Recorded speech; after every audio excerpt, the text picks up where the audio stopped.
Dazai adalah seorang pria paruh baya yang depresi dan tidak punya harapan dalam hidup. Jadi dia memutuskan untuk menyerah dan mengakhiri semuanya.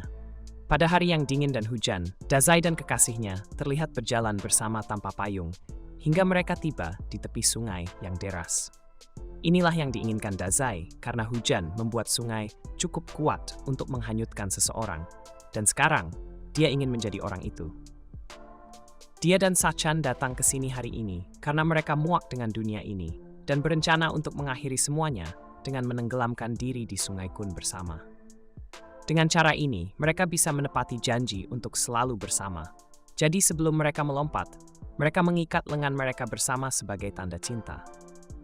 Namun, meskipun mereka berada di tengah hutan, truk Kun muncul entah dari mana untuk menabrak mereka sebelum mereka melompat ke sungai. Meskipun itu tidak masuk akal. Di momen berikutnya, Dazai bangun di sebuah katedral, dan saat dia bangun, dia sangat bingung dengan segala sesuatu di sekitarnya. Tapi dia hanya mengira ini adalah dunia tempat orang-orang dikirim setelah mereka mati. Tiba-tiba, sebuah suara memanggilnya dan menjelaskan kepada Dazai bahwa dia telah dipanggil ke sini sebagai pahlawan dunia ini. Nama wanita itu adalah Annette. Dan dia mengatakan bahwa tugasnya adalah membimbing mereka yang berakhir di sini. Untuk membuktikan bahwa ini memang dunia lain, dia mengarahkan Dazai untuk melihat keluar jendela, di mana seekor naga dan berbagai makhluk mitologi lainnya terlihat berkeliaran di dunia Zauberberg. Annette memberitahu Dazai bahwa dia ditakdirkan menjadi pahlawan dunia ini dan memulihkan cahaya. Tapi Dazai tidak tampak senang dengan hal itu. Dia hanya menginginkan satu hal, yaitu mati bersama kekasihnya, Sachan. Namun, bukan hanya dia malah berakhir di petualangan fantasi. Sachan bahkan tidak ada di sini bersamanya. Jadi, dia merasa telah melanggar janji untuk mati bersama Sachan. Ya, sudahlah. Itu berarti dia harus mencoba mati lagi. Jadi, Dazai menenggak sebotol penuh pil dan dengan sabar menunggu kematian manis karena overdosis. Annette panik melihat Dazai meracuni dirinya sendiri. Jadi, dia segera mulai menggunakan sihir untuk mendetoksifikasi tubuhnya. Namun, ketika Dazai sadar kembali, dia memintanya berhenti mencoba menyelamatkannya, karena itu sangat merepotkan. Dia tidak mendengarkannya dan meminta Dazai untuk bangkit agar dia bisa menjalankan misinya sebagai penyelamat dunia ini. Namun, Dazai bahkan tidak ingin menyelamatkan dirinya sendiri, apalagi dunia acak yang baru saja dia datangi. Dia tidak pernah meminta untuk berakhir di sini, tapi ini membuat Annette terkejut. Jadi dia bertanya apakah Dazai kebetulan tertabrak truk. Dazai teringat akan pertemuan singkat dengan truk, jadi Annette menjelaskan bahwa dia menyewa truk Kun untuk mengirim orang ke Isekai sebagai bagian dari layanan yang dia tawarkan. Cara kerjanya sederhana. Truk Kun menemukan seseorang yang depresi atau sangat tidak bahagia dengan hidup mereka. Itulah mengapa dia biasanya nongkrong di luar turnamen League of Legends. Tapi setelah dia menabrak targetnya, mereka dikirim ke dunia ini dan mendapat kesempatan kedua untuk hidup bahagia. Dan biasanya mereka merasa lebih baik. Fakta bahwa Dazai ditabrak berarti dia pasti sangat tidak bahagia dengan hidupnya. Jadi Annette tidak mengerti kenapa dia tidak senang dengan kesempatan kedua ini. Meskipun Annette mungkin benar tentang kehidupan lama Dazai yang menyedihkan, itu tidak berarti dia akan lebih bahagia di dunia ini. Bahkan, dia cukup marah karena Annette dan layanan isekainya merusak apa yang seharusnya menjadi akhir yang sempurna bagi Dazai. Yang dia inginkan hanyalah menghabiskan momen terakhir hidupnya dengan kekasihnya. Tetapi Annette malah merusaknya. Annette tidak percaya Dazai begitu marah padanya. Tapi dia tidak terlalu khawatir karena yakin Dazai akan mengubah pendapatnya begitu melihat statistiknya yang hebat. Namun saat dia membuka jendela statistik, Annette terkejut melihat kesehatan dan mana Dazai sangat rendah. Bahkan, kesehatannya begitu rendah hingga dia mungkin akan mati hanya karena angin sepoi-sepoi dalam kondisi saat ini. Annette tidak percaya Dazai begitu lemah. Jadi dia memeriksa apakah Dazai memiliki kemampuan luar biasa untuk menyeimbangkan statistik lemahnya. Namun, saat dia membuka jendela kemampuan, dia menemukan bahwa Dazai tidak memiliki keterampilan sama sekali selain depresi level 5. Dazai pada dasarnya adalah meriam kaca tanpa peluru, jadi Annette tidak tahu harus berbuat apa, karena hal seperti ini belum pernah terjadi sebelumnya. Dazai memutuskan untuk meninggal katedral karena tidak ada lagi yang bisa dia lakukan di sini. Tapi Annette merasa harus menebus kesalahannya. Jadi dia memegang tangan Dazai dan meminta maaf karena telah membawanya ke dunia ini, meskipun seharusnya dia tidak datang ke sini. Sayangnya, Annette tidak memiliki kekuatan untuk mengirimnya kembali ke dunia asalnya. Jadi, Annette harus meninggalkan dunia ini. Tapi dia juga tidak bisa membiarkan Dazai pergi dan hidup sendirian karena dia tidak akan bertahan 10 menit di luar dengan statistiknya yang saat ini. Dazai tidak terkejut mengetahui bahwa dia sangat lemah karena dimanapun dia berada, dia selalu gagal. Annette sekali lagi meminta maaf atas kesalahannya dan memohon kepada Dazai untuk tinggal di katedral sementara waktu karena tidak aman baginya untuk pergi keluar. Dengan statistiknya yang sekarang, dia hanya akan berakhir di sambar naga atau sesuatu yang serupa.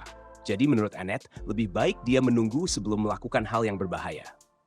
Dazai berterima kasih karena Annette mengkhawatirkannya.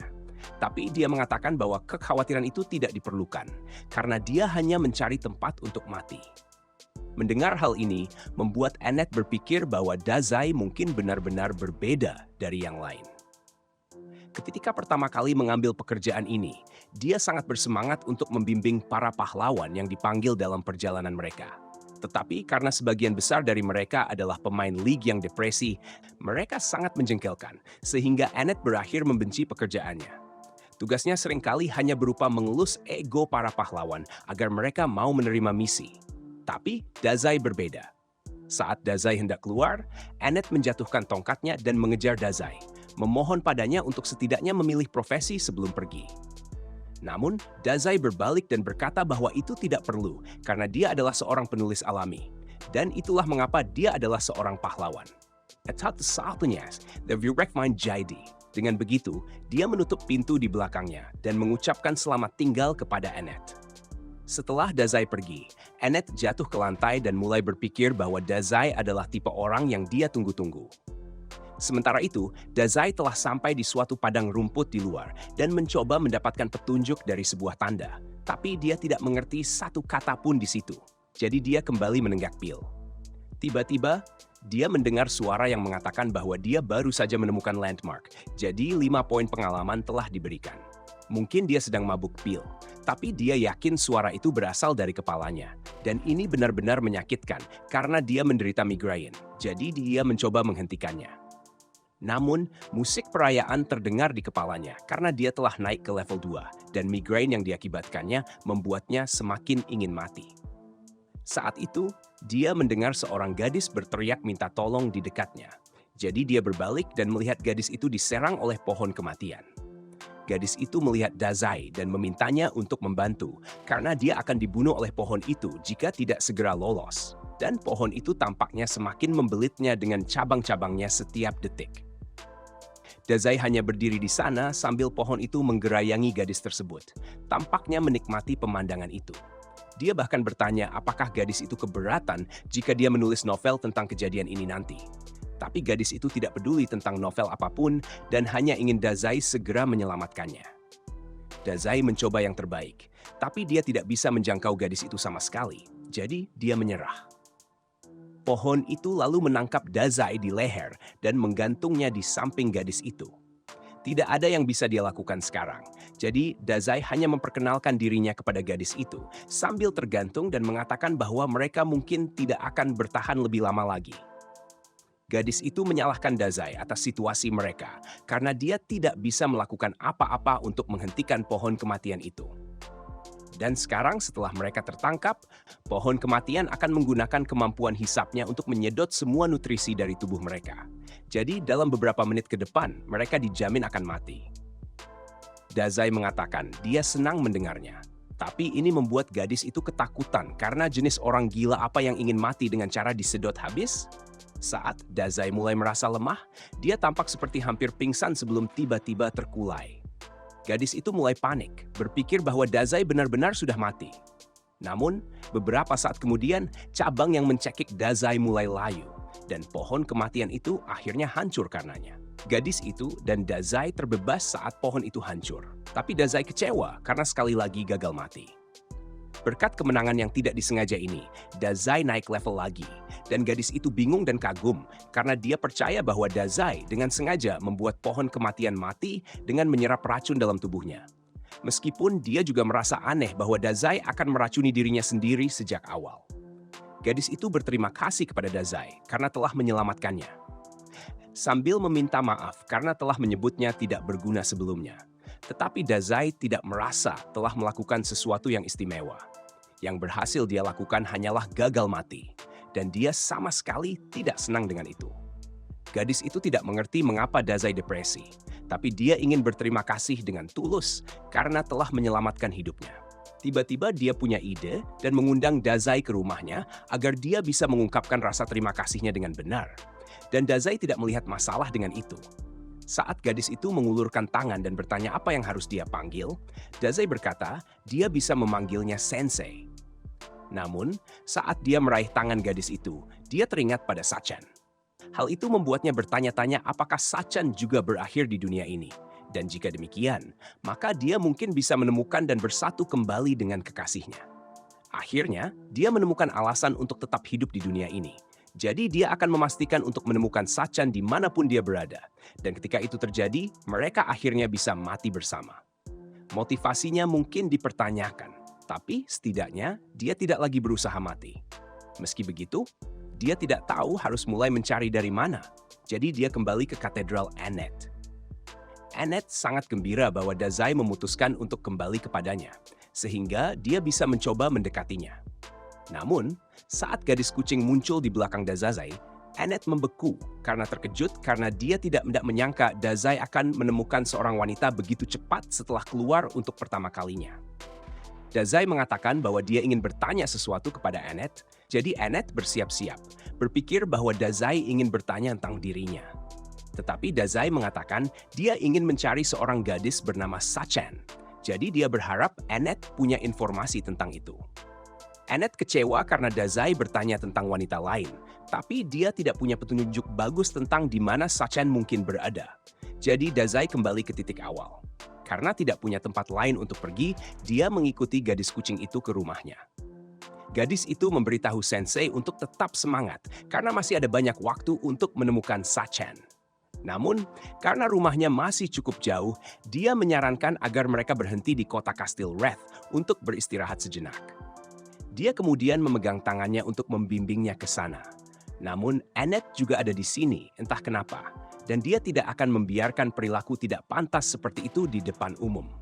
Gadis kucing berteriak kepada Annette karena menampar tangannya hanya karena hal sepele seperti berpegangan tangan. Sambil berteriak, dia mempertanyakan mengapa Annette ada di sini sejak awal. Karena tidak normal bagi seorang pendeta meninggalkan posnya dan mengikuti orang sampai ke sini. Annette sebenarnya tidak ingin menjelaskan dirinya. Tapi dari cara dia memandang Sensei, gadis kucing itu bisa tahu bahwa Annette jatuh cinta padanya. Annette menyangkal memiliki niat tidak murni semacam itu dan mengklaim bahwa dia hanya di sini untuk menjaga orang dari dunia lain yang lemah yang secara tidak sengaja dia panggil. Begitu gadis kucing itu menyadari bahwa Sensei berasal dari dunia lain, dia akhirnya mengerti mengapa Sensei begitu kuat saat menyelamatkannya. Annette tidak percaya apa yang dikatakan gadis kucing karena dia sudah melihat statistik Sensei secara langsung dan tahu bahwa dia adalah seorang yang lemah. Gadis kucing tetap bersikeras bahwa Sensei pasti kuat karena dia bisa mengalahkan pohon kematian dan menyelamatkan nyawanya. Tapi ini berita buruk bagi Annette karena Sensei menyelamatkan nyawa gadis kucing adalah langkah pertama menuju perkembangan romantis. Annette tidak bisa percaya bahwa dia sudah kehilangan kesempatan terhadap gadis kucing. Tetapi sementara mereka terus bertengkar, Sensei menemukan sesuatu yang sangat menarik. Itu adalah sebuah peti mati yang pas untuk ukurannya. Jadi dia masuk ke dalamnya dan mengatakan bahwa dia merasa pusing sejak dia datang ke sini. Jadi dia akan tidur sebentar dan mereka harus membangunkannya ketika mereka sampai di Tao. Setelah itu, dia mengucapkan selamat malam kepada Annette dan gadis kucing. Tetapi gadis kucing marah karena dia masih tidak memanggilnya dengan namanya. Jadi Annette bercanda bahwa Sensei lebih suka gadis kucing karena dia sebenarnya bisa mengingat namanya. Setelah itu, Annette dengan ceria mengikat tali ke peti mati, tempat Sensei tidur, dan mulai menyeretnya pergi. Gadis kucing bertanya apakah Annette seharusnya melakukan semua ini karena dia seharusnya menjadi seorang pendeta di katedral. Tapi, Annette tidak ingin menjadi pendeta di katedral. Jadi dia terus mencoba menarik peti mati sampai akhirnya talinya putus. Saat mereka terus berjalan, gadis kucing merasa lelah harus mengemudikan peti mati. Jadi dia meminta Sensei untuk keluar dan berjalan dengan kedua kakinya sendiri.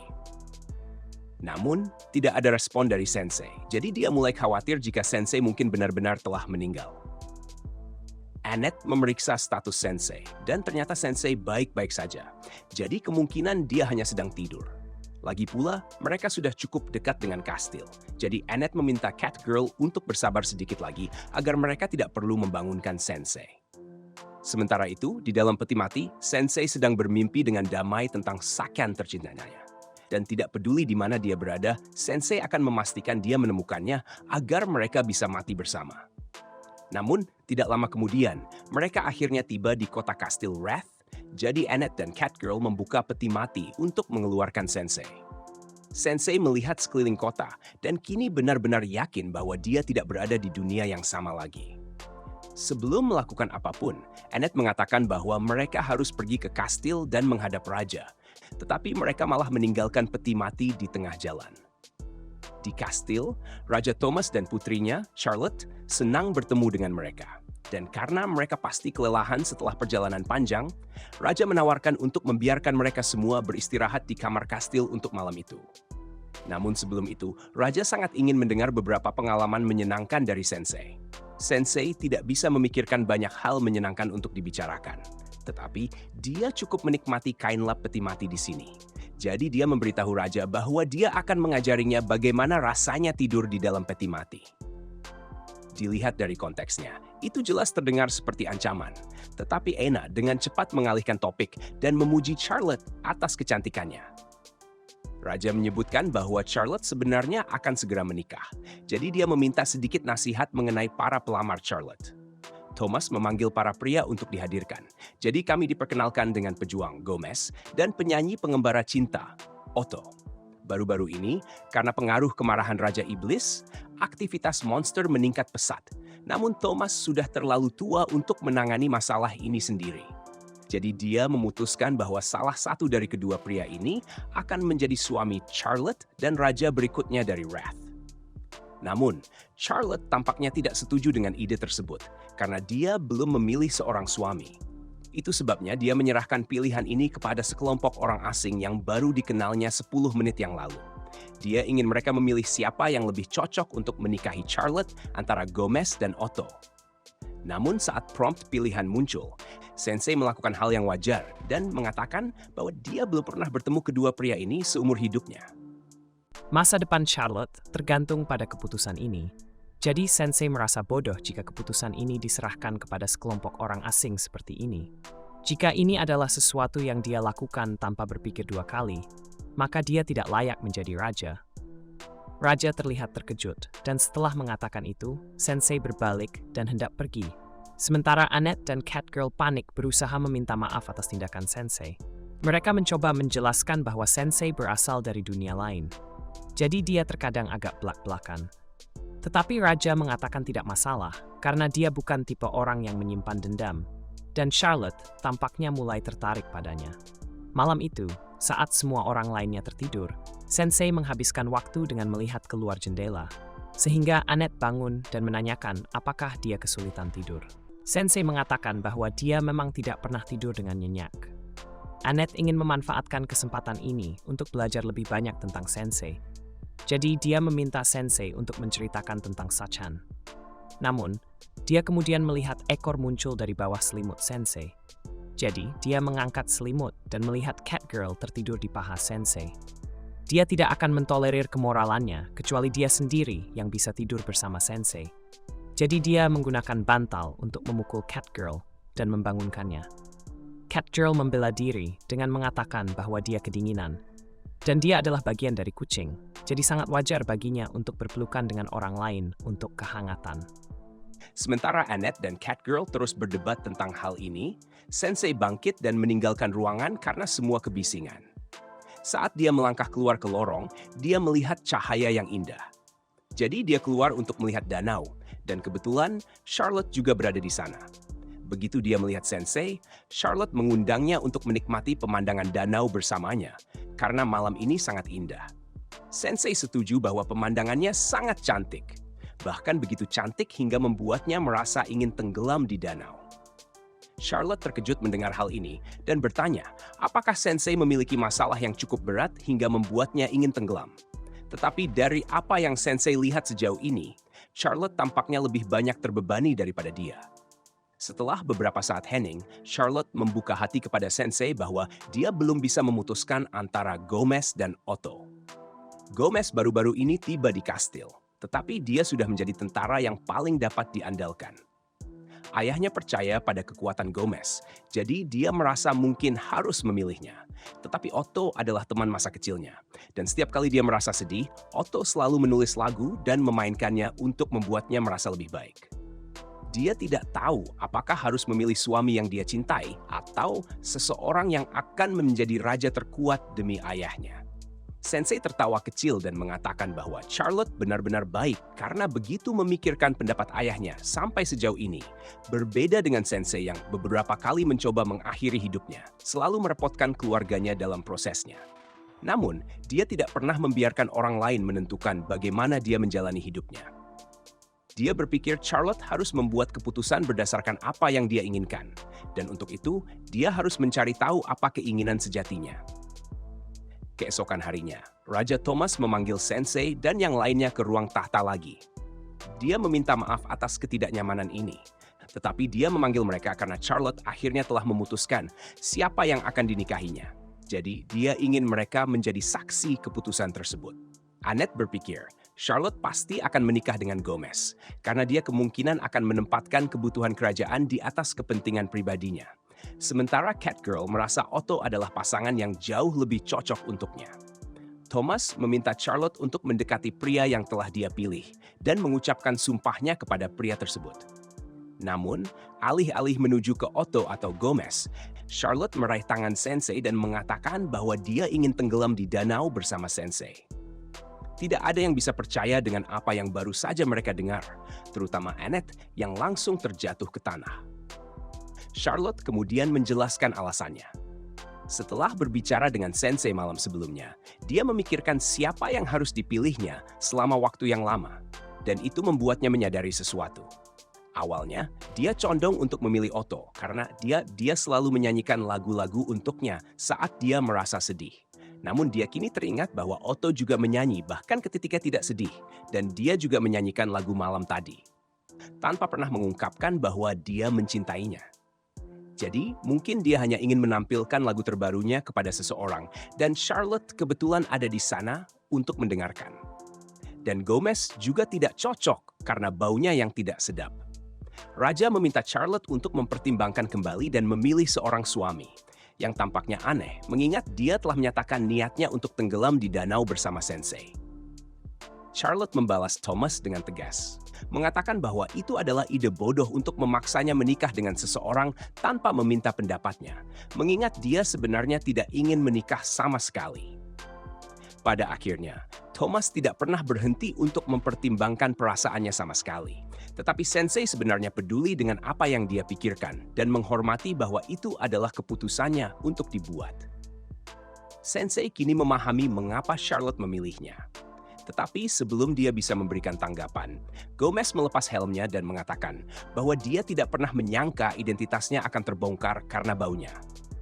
Dia kemudian berubah menjadi bentuk aslinya sebagai pelayan Raja Iblis, dan mengatakan bahwa dia sebenarnya berniat merebut kerajaan ini dengan menjadi rajanya, sehingga akhirnya bisa menyerahkannya kepada Raja Iblis.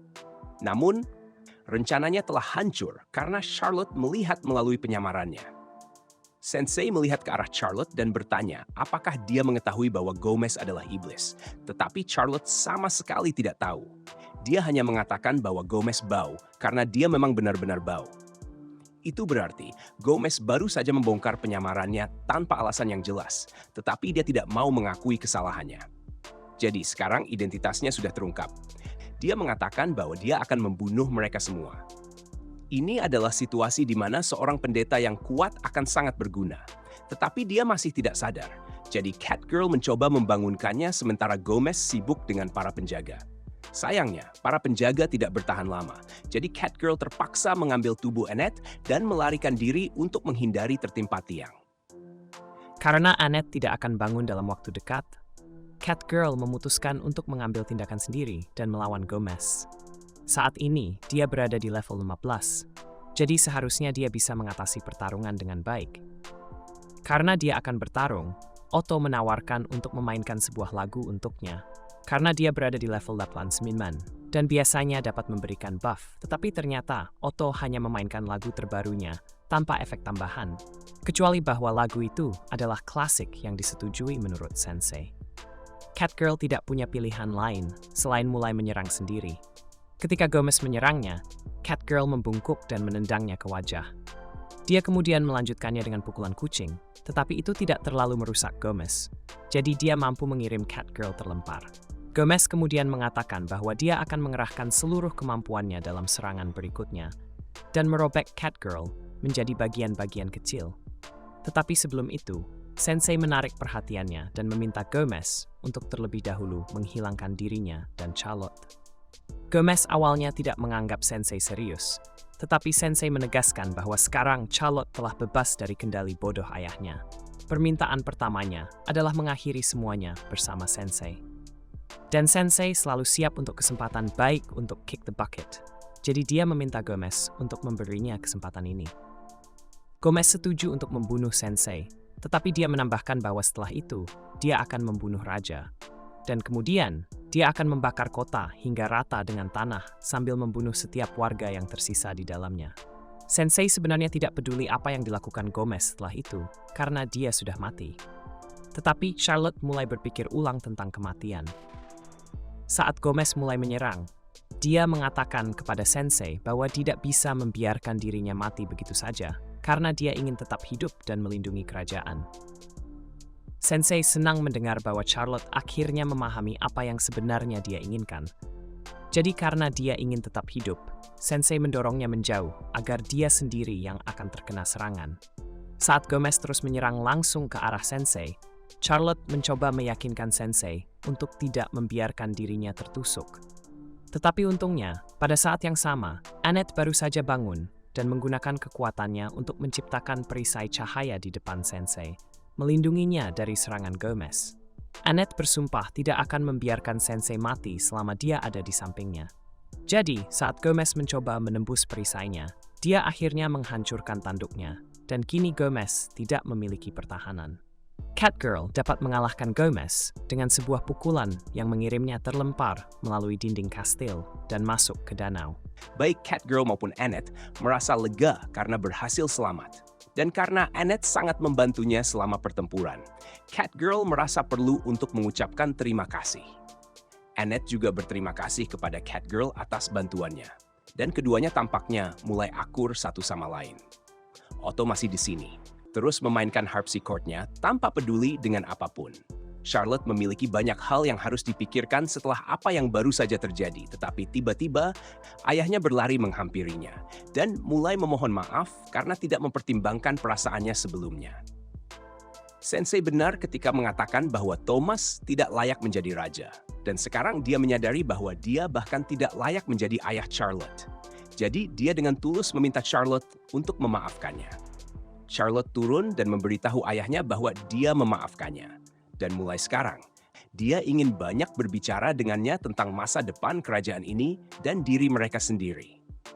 Thomas sangat bahagia bisa berdamai dengan Charlotte, dan Charlotte senang ayahnya akhirnya mengerti dirinya. Tetapi yang dipikirkan Sensei hanyalah bagaimana Annette dan Catgirl merusak kesempatan sempurna untuk mendapatkan game over. Beberapa waktu kemudian, Thomas mengakui bahwa dia tidak layak memerintah sebagai raja. Jadi, dia menyerahkan tahta kepada Charlotte, yang kini melakukan segala daya untuk memastikan kerajaan tetap aman. Dan Otto masih terus membuat lagu karena dia tidak punya hal lain yang lebih baik untuk dilakukan. Sementara itu, Annette dan Catgirl sibuk menyeret peti mati Sensei ke tujuan berikutnya. Dan mereka membicarakan betapa beraninya Charlotte menjadi ratu di usia 16 tahun. Tapi mereka yakin semuanya akan berjalan lancar. Sensei keluar dari peti mati dan mengatakan yang penting adalah Charlotte sudah membuat keputusan untuk dirinya sendiri, dan dia berdiri di atas keputusan itu. sesuatu yang menurut Sensei sangat indah.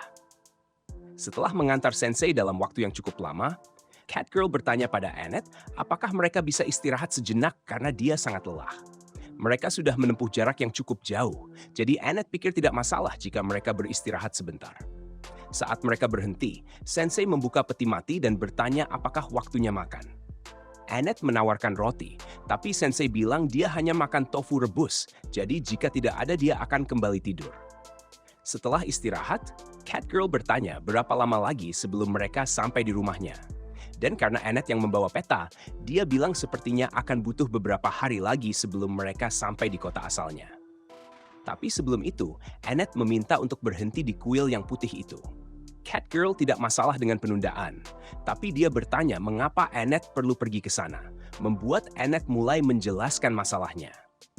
Annette bertanya, apakah dia bisa istirahat? Dan dia bisa istirahat, tapi dia tidak masalah dengan penundaan itu, sehingga dia berhenti. Biasanya, orang dari dunia lain tiba di dunia ini melalui salah satu dari 4 kuil dan menuju untuk melawan Dark Lord dari sana. Namun, karena tujuan Sensei adalah menemukan Sachin daripada mengalahkan Dark Lord, Annette ingin menuju ke kuil-kuil itu untuk melihat apakah mereka bisa mengumpulkan informasi tentang keberadaan Sachin. Jika mereka tidak beruntung, mereka mungkin harus melakukan perjalanan melintasi seluruh dunia. Tetapi Annette benar-benar siap meninggalkan semuanya untuk Sensei. Sejujurnya, dia tidak ingin Sensei melawan Dark Lord, meskipun itu adalah tugasnya untuk meyakinkan orang dari dunia lain untuk melakukannya. Dia hanya tidak ingin Sensei terpapar bahaya seperti itu. Jadi Catgirl menukar posisinya karena mencintai Sensei. Annette membantah adanya niat buruk meskipun jelas sekali pada titik ini. Dia mencoba mengklaim bahwa Sensei memberinya nafas segar saat dia mulai menyerah pada pekerjaannya. Jadi dia ingin membalas budi dan membantunya menemukan orang yang dia cari. Itu saja. Catgirl bertanya apakah itu berarti Annette akan baik-baik saja jika dia menemukan bahwa Sakan sebenarnya adalah kekasih Sensei atau sesuatu seperti itu. Meskipun hanya memikirkan kemungkinan Sensei memiliki kekasih saja sudah menyakitkan, dia tetap ingin memastikan sendiri jika ternyata benar. Omong-omong, Catgirl penasaran apakah Annette akan diizinkan masuk ke kuil putih ini, karena dia semacam meninggalkan pekerjaannya untuk perjalanan ini. Annette tidak berpikir itu akan jadi masalah, karena dia berteman baik dengan orang yang bertanggung jawab di kuil putih ini. Dan bukan berarti dia benar-benar meninggalkan posisinya juga, karena dia sudah meminta familiarnya untuk mengirimkan surat pengunduran diri resmi untuknya. Kebetulan, familiar yang sama kini kembali dan sedang menggigit kepala Sensei. Setelah menyembuhkan Sensei, Annette mengeluh bahwa familiarnya selalu menimbulkan masalah untuknya. Dan sekarang saat dia mengatakannya keras-keras, dia sadar mungkin itu ide buruk menyerahkan surat pengunduran dirinya lewat makhluk ini. Kecurigaannya terkonfirmasi ketika familiar itu memuntahkan surat pengunduran dirinya. Jadi sekarang terlihat seolah-olah dia meninggalkan posisinya tanpa pemberitahuan, dan dia menyalahkan familiarnya untuk itu. Melihat familiar yang gagal total dalam tugasnya membuat Sensei tersenyum, karena dia juga merasa gagal. Jadi dia memberi nama Melos, dan Melos langsung menyukai Sensei. Tapi Sensei sebenarnya tidak ingin peliharaan, jadi dia hanya kembali ke dalam peti matinya. Sementara itu, Annette panik karena dia tidak bisa menyingkirkan posisinya. Dialkan posisinya tanpa pemberitahuan. Jadi kuil pasti akan menolak klaim penganggurannya nanti. Saat itu, Melos mulai bertindak aneh, dan tak lama kemudian dia melarikan diri. Jadi jelas ada sesuatu yang salah. Tapi mereka baru menyadari apa yang coba diperingatkan Melos ketika seekor naga turun dari puncak gunung. Naga adalah monster terkuat di dunia, jadi Annette tidak tahu harus berbuat apa. Tapi sebelum naga menyerang, seorang gadis muncul di belakang Annette dan Catgirl, dan dia memberitahu Ryuta untuk berhenti menyerang orang sembarangan. Gadis itu lalu mendekati naga dan mulai mengelusnya, sehingga Annette dan Catgirl cukup bingung. Mereka belum pernah mendengar ada orang yang berhasil menjinakkan naga, jadi mereka bertanya siapa gadis itu. Namun, gadis itu hanya berbalik ke arah mereka dan berkata ada banyak monster di sekitar. Jadi mereka harus cepat pergi sebelum terluka. Bahkan, tampaknya salah satu rekan mereka sudah meninggal. Annette meminta maaf atas kebingungannya dan menjelaskan bahwa Sensei masih sangat hidup. Dia hanya orang dari dunia lain yang aneh, jadi dia suka tidur di peti mati. Begitu gadis itu mendengar bahwa Sensei adalah orang dari dunia lain, dia langsung berubah pikiran dan melepas jubahnya, mengungkapkan bahwa dia adalah gadis naga dan mengatakan bahwa dia akan membunuhnya. Annette kemudian mengatakan bahwa dia adalah gadis naga, bunuh semua orang dari dunia lain. Energi yang datang dari tubuhnya sangat intens, sehingga saat dia melepaskan ledakan ke arah mereka, Annette hanya bisa menahannya selama beberapa detik dengan perisainya. Tetapi perisainya tidak cukup kuat, dan ledakan itu tetap menyebabkan banyak kerusakan. Mereka tergeletak di lantai, menyadari bahwa kekuatan gadis naga jauh melampaui kekuatan mereka. Tetapi mereka masih bertekad untuk melindungi Sensei dengan segala cara. Jadi mereka bangkit untuk bertarung sekali lagi. Namun, gadis naga sudah tidak sabar dengan campur tangan mereka. Jadi dia menggunakan tekanan intensnya untuk memaksa mereka ke tanah. Sementara mereka tidak bisa bergerak, gadis itu berdiri di atas mereka, memberikan Annette pandangan jelas pada tanda di lehernya, yang dikenalnya sebagai tanda dari Dark Lord yang dirajam. Dark Lord hampir menyelesaikan Annette dan Catgirl. Tetapi sebelum dia melakukannya, Sensei bangkit dan mengatakan tidak perlu begitu kekerasan terhadap yang lain. Dia mengatakan bahwa masalahnya adalah dengan orang dari dunia lain, dan itu berarti orang yang ingin dia hapus adalah dia. Dia memberitahu gadis itu bahwa dia bebas melakukan apapun yang dia suka kepadanya. Dan karena dia tidak melawan, Dark Lord setuju untuk meninggalkan yang lain sendirian. Dan dalam sekejap, dia memukul dinding hingga berlubang. Annette dan gadis naga bisa bertarung satu sama lain, tetapi mereka melakukannya melalui dada Sensei. Saat Sensei jatuh ke tanah, Dark Lord mengumumkan bahwa namanya adalah Waldelia, dan dia mengatakan kepada Sensei untuk beristirahat dengan tenang.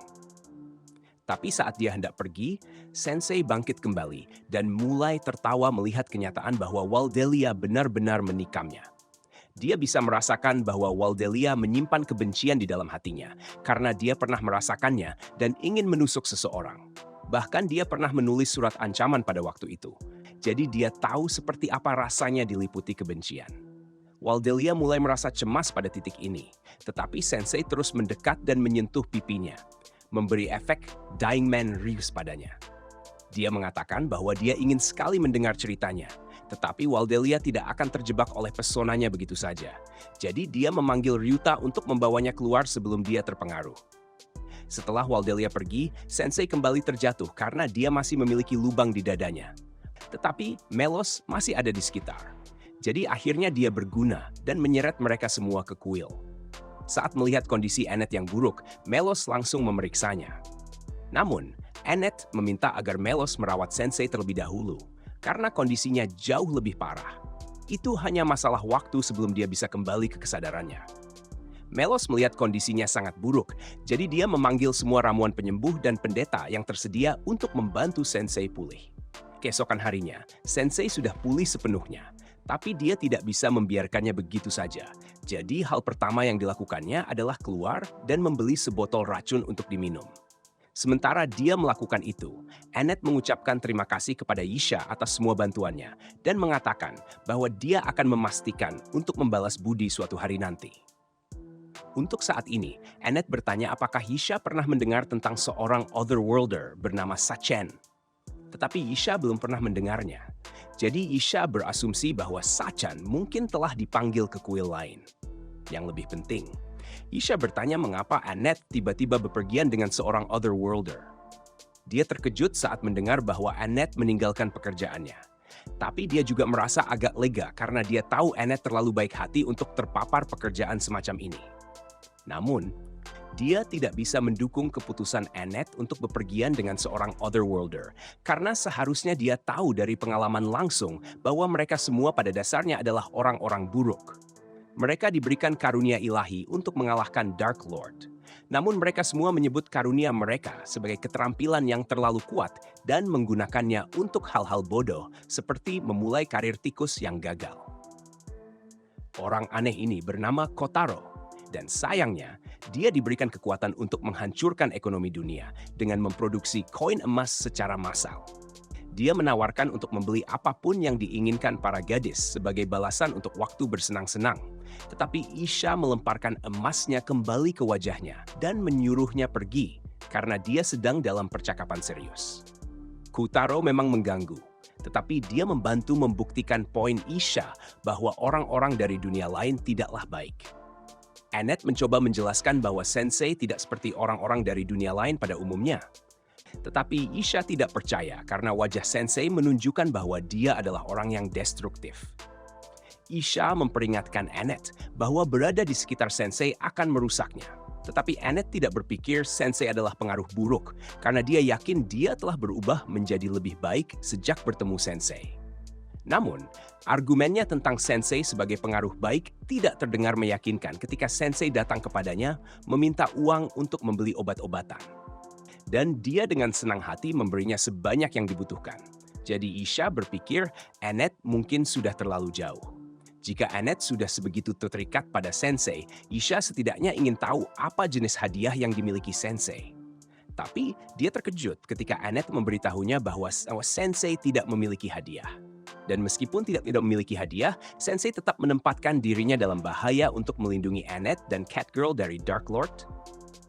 Tetapi pernyataan ini malah membuat Isha semakin terkejut karena Dark Lord dalam bahaya. Dilaporkan bahwa Dark Lord telah dibunuh 7 hari yang lalu oleh beberapa orang dari dunia lain. Kita kemudian melihat takhta bekas Dark Lord yang berlumuran darah, dan seorang Otherworlder yang membunuh Dark Lord duduk di atasnya. Dari kejauhan, Waldelia mengamati, bersiap untuk membalas kematian ayahnya. Beberapa saat kemudian, Annette bertemu dengan Catgirl dan memberitahunya berita bahwa Dark Lord sudah dibunuh 7 hari yang lalu. Isha menerima berita itu dari gereja kemarin, dan ini adalah hal yang luar biasa karena berarti kedamaian akhirnya datang ke Zauberberg. Tapi jika benar bahwa Dark Lord sudah mati, lalu siapa yang mencoba membunuhnya sebelumnya? Annette tidak tahu jawabannya. Dan sekarang saat Catgirl memikirkannya, bukankah Sensei juga muncul 7 hari yang lalu? Jika Dark Lord sudah dikalahkan pada saat itu, lalu mengapa Sensei masih dipanggil ke dunia ini? Saat itu, Sensei merobek kertasnya dan jatuh ke lantai. Jadi Catgirl bertanya apa yang salah dengannya sekarang. Dia menjelaskan bahwa dia telah mencoba menulis tentang kejadian yang telah terjadi sejak dia tiba di dunia ini. Tetapi dia kesulitan menemukan kata-kata yang tepat. Annette bertanya apakah dia menulis sesuatu tentangnya. Namun, Sensei mengatakan bahwa dia sama sekali tidak menulis tentang Annette. Malah, dia mendapatkan lonjakan kreativitas setelah bertemu Waldelia. Jadi dia ingin merasakan sesuatu yang serupa untuk memicu kreativitasnya. Tetapi Catgirl mengatakan bahwa dia tidak akan melakukan sesuatu yang berbahaya dengannya. Annette menyarankan agar mereka semua keluar ke kota untuk bersantai dan mempertimbangkan masa depannya dengan Sensei. Ada beberapa barang yang ingin Annette beli untuknya. Setelah memasuki kota, Annette membeli set armor berat yang besar untuk Sensei agar dia tidak mati. Dan Sensei sebenarnya tidak keberatan karena perasaan sempitnya mengingatkannya pada peti matinya. Dengan keselamatan Sensei terjamin, Annette dan Catgirl melanjutkan belanja. Jadi dia meminta Sensei untuk tidak pergi kemana-mana sementara mereka tidak ada. Beberapa saat kemudian, Isha sedang berjalan di kota ketika dia melihat sekelompok anak-anak berkumpul di sekitar sebuah set armor. Dan dia terkejut menemukan Sensei duduk nyaman di dalamnya.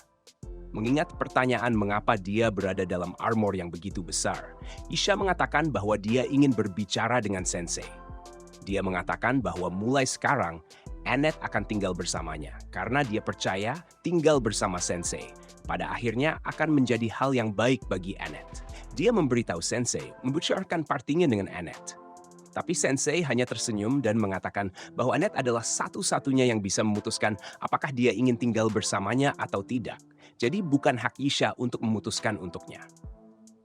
Lagi pula, bagaimana Isha begitu yakin bahwa Sensei akan membuat Annette tidak bahagia ketika tidak tahu apa-apa tentangnya. Namun kenyataan bahwa dia adalah seorang Otherworlder sudah cukup sebagai bukti bagi Isha bahwa Annette akan lebih baik tanpa dia. Saat itu, Isha mendengar suara yang mengganggu, dan saat dia pergi untuk menyelidiki, dia menemukan Kotaro memperkenalkan Anotherworlder lain, Suzuki, kepada orang-orang. Suzuki memberitahu kerumunan bahwa Dark Lord akhirnya telah dikalahkan. Jadi mereka semua mulai bersorak untuk Otherworlders yang telah memberikan kebebasan dari Dark Lord.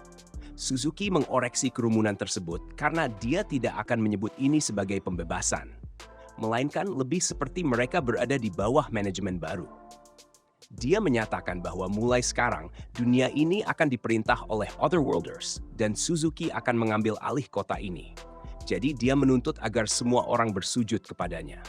Saat itu, Kotaro melihat Annette dan mengatakan bahwa dia adalah salah satu elf yang menampar koin di wajahnya. Jadi Suzuki berdiri dan berteriak padanya karena berani menyakiti seorang Otherworlder. Dan dia akan memastikan bahwa Annette tidak pernah melakukan hal seperti itu lagi. Setelah meletakkan tangannya di kepala Annette, Suzuki mengaktifkan kemampuannya dan dalam sekejap mata Annette menjadi gelap saat dia jatuh di bawah kendalinya. Sesuatu jelas tidak beres. Jadi begitu Catgirl menyadari bahwa Suzuki telah melakukan sesuatu pada Annette, dia menarik Kotaro dengan jaketnya dan menuntut untuk tahu apa yang terjadi pada Annette. Potato, maksud saya Kotaro, tertawa kecil dan memberitahunya bahwa tidak ada yang bisa dia lakukan sekarang karena kemampuan Suzuki sudah aktif dan menjadikan siapapun yang dia sentuh sebagai budak tanpa akal. Catgirl marah besar dan mengancam akan memukuli Kotaro sampai dia membuat Suzuki mengembalikan Annette ke keadaan normal. Tetapi sebelum dia sempat melakukannya, Suzuki sudah meletakkan tangannya di atas kepala Catgirl dan menggunakan kemampuannya untuk menjadikannya budak patuh juga. Situasinya semakin tidak terkendali. Jadi Isha akhirnya muncul dan menghadapi Suzuki karena menyalahgunakan kemampuannya ketika dia mengajarinya hanya untuk menggunakan kemampuan itu untuk kebaikan. Namun, Suzuki tidak peduli sama sekali dengan ketidaksetujuan Isha karena dia adalah orang yang memegang semua kekuasaan di sini. Dan karena Isha serta penduduk kota sangat bersikeras menentangnya, dia memutuskan untuk menghancurkan kota sepenuhnya sebagai contoh dan membangunnya kembali sebagai tempat di mana dia bisa tinggal. Dan saat itulah dia menyadari bahwa dia satu-satunya yang bisa melakukannya. Dia satu-satunya yang bisa melakukannya. Dia satu-satunya yang bisa melakukannya. Dia satu-satunya yang bisa melakukannya. Tidak ada yang berani menantangnya lagi. Dia kemudian berbalik untuk pergi. Tetapi sebelum itu, dia menoleh kepada Shah dan memberitahunya bahwa dia akan mengambil alih gerejanya dan menggunakannya sebagai kastilnya mulai sekarang. Anjing-anjing yang diserang kemudian mulai menghancurkan kota sesuai perintah Suzuki, termasuk Catgirl, yang saat ini sedang menyerang baju zirah yang sebelumnya dipenuhi dengan Sensei. Sensei sama sekali tidak terkejut dengan perilaku liar Catgirl. Malah dia merasa lucu karena Annette sebenarnya benar tentang dia yang membutuhkan baju zirah dalam keadaan darurat seperti ini. Akhirnya, pukulan Catgirl cukup merusak pelindung baju zirah. Tetapi dalam prosesnya, helmnya meluncur tepat ke wajahnya, membuatnya pingsan seketika. Sensei sekarang bebas dari baju zirah, dan karena Catgirl tidak sadar di tanah, dia melakukan satu-satunya hal yang bisa dia pikirkan dan memasukkannya ke dalam sebuah tong agar tidak membahayakan siapapun. Setelah itu, Isha menghancurkan masuk ke gedung di sampingnya, dan untuk pertama kalinya, dia merasa lega melihat wajah Sensei. Tetapi, dia tetap bersikeras dengan pernyataan sebelumnya bahwa Suzuki adalah contoh utama dari seperti apa orang luar dunia itu. Tidak hanya Suzuki menggunakan baju zirahnya untuk membunuh Annette, tetapi dia juga menggunakan baju zirahnya untuk membunuh Annette. Itulah sebabnya Annette sekarang menjadi hadiah bagi keinginan egoisnya sendiri. Namun, keserakahannya juga telah menjadikannya ancaman bagi masyarakat. Kekuatan dari hadiahnya tampaknya langsung menguasai pikirannya, karena dia tidak seperti ini saat pertama kali tiba di dunia ini. Awalnya, dia adalah pria pemalu dan lemah, tetapi sekarang dia telah berubah menjadi monster. Mendengar Isha menggambarkan kemerosotan Suzuki menjadi jahat memberi Sensei secercah inspirasi yang dia cari. Jadi dia bertanya kepada Isha di mana Suzuki berada saat ini. Dan dia diberitahu bahwa Suzuki seharusnya ada di gereja saat ini. Sensei kemudian meminta Isha untuk menjaga Catgirl sementara dia pergi menemui Suzuki. Isha meminta agar Sensei menunggu karena gila rasanya jika Sensei menghadapi seorang pahlawan dan tidak memiliki hadiah. Tetapi Sensei tetap bersikeras pergi karena dia percaya bahwa cerita Suzuki akan menjadi topik menarik untuk ditulis. Jadi Isha menyerah dan mengatakan bahwa dia akan ikut bersamanya untuk memastikan keselamatannya. Saat mereka tiba di pintu gereja, Sensei merasa bersemangat. Tetapi Isha tidak bisa memahami bagaimana Sensei bisa begitu tenang dalam situasi seperti ini. Dia sudah melihat apa yang bisa dilakukan hadiah Suzuki. Jadi dia seharusnya tahu bahwa dia tidak punya peluang menang dalam pertarungan yang adil. Jika Sensei membuka pintu tanpa rencana, dia akan dikoyak oleh binatang-binatang Suzuki. Tapi saat Isha mengatakan ini, Sensei mengeluarkan botol racun dari lengan bajunya. Isha terkesan karena dia percaya bahwa Sensei pasti berencana menggunakan racun untuk mengatasi binatang-binatang itu. Tetapi yang mengejutkan, Sensei langsung meminum seluruh botol tersebut. Karena racun sudah tidak bisa digunakan lagi, Isha merangkak dan memberitahu Sensei bahwa mereka harus menggunakan pintu belakang sekarang. Namun, sekali lagi, Sensei tidak mendengarkannya dan langsung berjalan melalui pintu depan. Sensei menyapa Suzuki dan memberitahunya bahwa dia tertarik untuk menulis novel tentang ceritanya. Jadi, Suzuki berpikir bahwa Sensei adalah penggemar yang ingin mendokumentasikan tindakan heroiknya. Namun, kenyataannya jauh berbeda. Karena Sensei mengatakan bahwa cerita yang ingin dia tulis adalah tentang seorang pecundang yang diberi lebih banyak kekuatan daripada yang pantas dan akhirnya berubah menjadi sampah. Suzuki merasa terhina, jadi dia memerintahkan anjing-anjingnya untuk mengoyak Sensei. Sementara Sensei masih berdiri di sana, Isha merasa harus membela dia. Dia melafalkan mantra yang menembakkan laser ke kepala anjing-anjing itu. Tetapi pada akhirnya, kepala anjing-anjing itu hancur. Namun, Isha masih berdiri di sana dan akhirnya merasa kewalahan. Jadi Suzuki memerintahkan binatang-binatangnya yang tersisa untuk menembakkan bola api ke arah Sensei. Karena Isha tidak mampu melindunginya, tampaknya Sensei benar-benar berada dalam bahaya. Namun, pada detik terakhir, bola api terpantul oleh helm yang melayang dan meluncur kembali ke arah Suzuki. Ternyata meloslah yang membuat helm itu melayang dan bola api dipantulkan karena baju zirah tersebut mampu menangkis sihir tingkat rendah. Kotaro mulai panik karena jelas bahwa Sensei diberkahi oleh Dewa Plot Armor, tetapi Suzuki menyuruhnya untuk tenang karena dia masih punya satu trik lagi yang pasti akan mengalahkan Sensei. Dia memerintahkan serigala besar untuk menyerang Sensei, tetapi saat serigala itu menggigitnya, tiba-tiba tubuhnya mulai membusuk dan jatuh ke tanah. Isha tidak percaya bahwa minuman racun itu benar-benar menyelamatkan mereka. Dan sekarang Kotaro 100% yakin bahwa Suzuki tidak bisa mengalahkan Plot Armor Sensei. Jadi dia langsung lari. Suzuki harus mengakui bahwa Sensei lebih tangguh dari yang dia kira, tetapi dia masih punya satu kartu lagi untuk dimainkan. Jadi, dia memerintahkan Annette untuk keluar dan membunuh mereka. Annette tidak memiliki kendali atas tindakannya, jadi dia menyerbu Annette dengan pisau dan hampir menikamnya, membuat Isha terpaksa mundur. Karena dia tidak ingin melawan Annette, Isha merasa lebih baik jika mereka mundur untuk saat ini. Namun, Sensei merasa bahwa itu tidak perlu karena Annette seharusnya cukup kuat untuk melawan kendali pikiran itu sendiri. Suzuki memanggilnya bodoh karena kendali pikirannya mustahil untuk dihilangkan setelah diaktifkan. Jadi Annette sudah ditakdirkan untuk menjadi budaknya seumur hidupnya. Meski begitu, Sensei tetap percaya bahwa Annette cukup kuat untuk mengatasinya sendiri. Jadi dia berjalan mendekati pisau Annette dan memberitahunya bahwa dia tidak harus mendengarkan apa yang diperintahkan Suzuki. Tampaknya Sensei mulai memengaruhinya karena Annette mulai menahan diri untuk tidak menikam Sensei. Dan Suzuki sangat tidak suka dengan itu.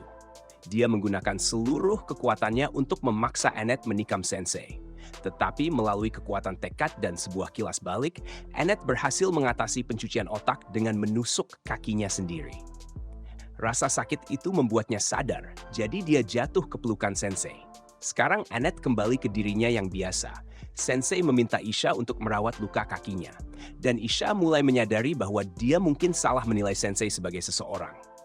Sementara itu, sekarang Suzuki tahu bahwa kemampuannya tidaklah segalanya. Dia menyadari bahwa dia akan dimintai pertanggungjawaban atas semua kejahatan perang yang telah dilakukannya. Dan dia tidak tahan memikirkan hukuman yang harus dia hadapi dari tangan orang-orang yang telah dia tindas. Jadi, dia mencari pisau dan mencoba menggunakannya untuk mengakhiri hidupnya. Namun, pada detik terakhir, Sensei menghentikannya dari menusukkan pisau ke tenggorokannya. Bukan karena dia peduli dengan hidup Suzuki, melainkan karena dia belum selesai menulis ceritanya. Dia ingin Suzuki menceritakan semua tentang hidupnya. Jadi karena dia tidak punya lagi yang harus dipertaruhkan, Suzuki mulai menceritakan semua tentang kehidupannya di bumi. Dia adalah seorang siswa sekolah menengah yang terus-menerus dibuli oleh anak-anak yang lebih besar. Dia pemalu dan lemah, sehingga tidak pernah benar-benar bisa membela diri. Dia bahkan pernah berpikir untuk melompat dari atap agar tidak perlu menghadapi para pembuli lagi. Tapi pada akhirnya, dia terlalu pengecut untuk melakukannya. Dalam perjalanan pulang hari itu, seorang pria tua yang mabuk menabraknya dan kemudian berteriak seolah-olah itu salah Suzuki. Jadi Suzuki jelas marah, tetapi dia masih tidak memiliki keberanian untuk membela diri.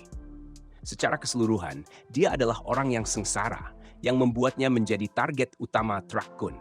Dan sebelum dia menyadarinya, dia telah dipindahkan ke dunia ini, di mana dia menjadi seorang anak. Adiel seorang yang disambut oleh Yisha sebagai pahlawan yang dipilih untuk melayan Raja Iblis. Dari situ, dia harus berjuang sendiri untuk naik level dan melawan serigala sebelum akhirnya menjadikan mereka sebagai pengikut setianya. Setelah dia memiliki komando atas sekutu yang kuat, dia akhirnya mampu mengalahkan monster-monster yang tangguh.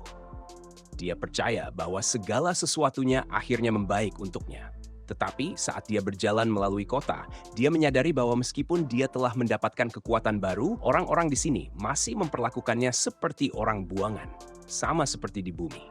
Dan pada akhirnya, pikiran bahwa dia mungkin akan dibuli di sini membuatnya mencapai titik pecah. Dia telah mengalami penyiksaan yang tak berujung di bumi, dan tiba-tiba menemukan dirinya diproklamirkan sebagai pahlawan.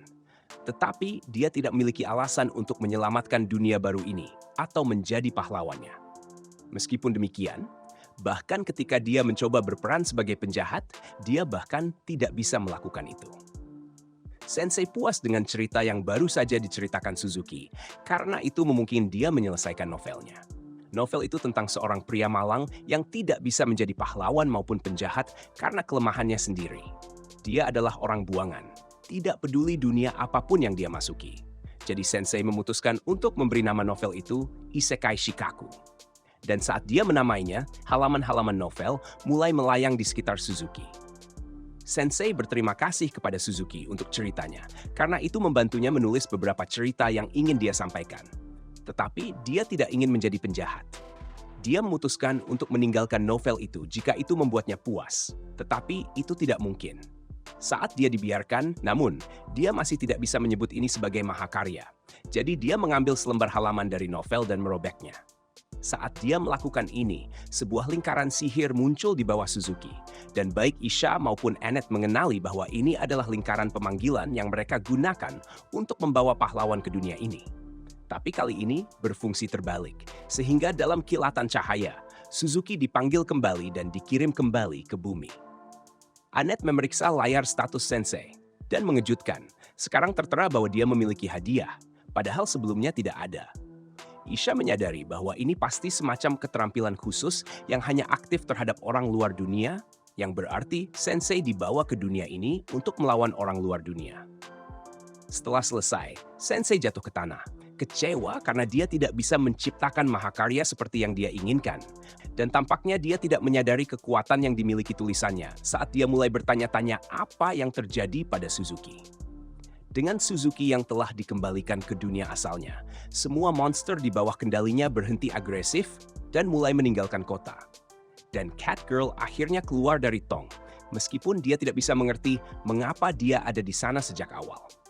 Setelah semuanya kembali normal, Isha merasa bahwa Sensei pantas mendapatkan hadiah karena telah menyelamatkan kota dari Suzuki. Jadi sesuai permintaannya, dia membuatkan sebuah peti mati khusus untuk Sensei. Annette mengucapkan terima kasih kepada Isha atas semua bantuan yang telah diberikan. Tetapi sebelum dia pergi, Isha mengatakan bahwa dia memiliki sesuatu yang penting untuk dibicarakan dengan Annette. Dia memberitahu Annette bahwa sangat mungkin Sensei adalah pahlawan yang sangat penting bagi dunia ini. Dan itu berarti bepergian bersamanya pasti akan sangat berbahaya. Namun, setelah melihat kekuatan tekad Annette, Yisha percaya bahwa Annette bisa menghadapi tantangan apapun yang datang. Jadi dia memintanya untuk mendukung Sensei sebaik mungkin. Setelah itu, kelompok siap melanjutkan perjalanan mereka. Jadi Catgirl dan Annette sama-sama memegang tali untuk menarik peti mati Sensei. Namun sebelum mereka pergi, Isha mengatakan bahwa dia memiliki satu pertanyaan untuk Sensei. Memang benar bahwa Suzuki ternyata menjadi pahlawan yang buruk.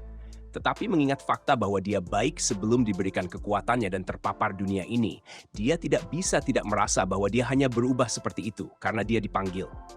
Dan sekarang dia telah dikirim kembali ke bumi. dia mungkin akan terus menjalani kehidupan yang menyedihkan. Namun, Sensei melihatnya berbeda. Meskipun cerita Suzuki sebagai pahlawan dunia ini telah berakhir, ceritanya di bumi masih berlanjut dan terserah padanya untuk mengubah keadaan menjadi lebih baik. Setelah Sensei dan yang lainnya pergi, Yisha menuju markas gereja untuk melaporkan kejadian terbaru. Setibanya di sana, dia melihat rekannya, Wolf, duduk sambil minum untuk melupakan kesedihannya. Yisha terkejut melihat Wolf sudah minum di pagi hari, tetapi dia mengatakan bahwa dia terpaksa melakukannya karena pekerjaannya jauh lebih stres daripada miliknya. Sementara Yisha berurusan dengan orang-orang sepertinya, Wolf harus menghadapi kurcaci, dan kurcaci itu bau sekali. Namun, sebelum Wolf bisa terus menghina kurcaci, Elton datang dan menegur Wolf bahwa tidak pantas mengucapkan hal-hal rasis seperti itu di tempat kerja, terutama karena dia seorang uskup. Wolf meminta maaf dengan setengah hati, tetapi dia juga sedikit menghina Elton karena menjadi uskup Goblin, padahal kebanyakan uskup adalah elf.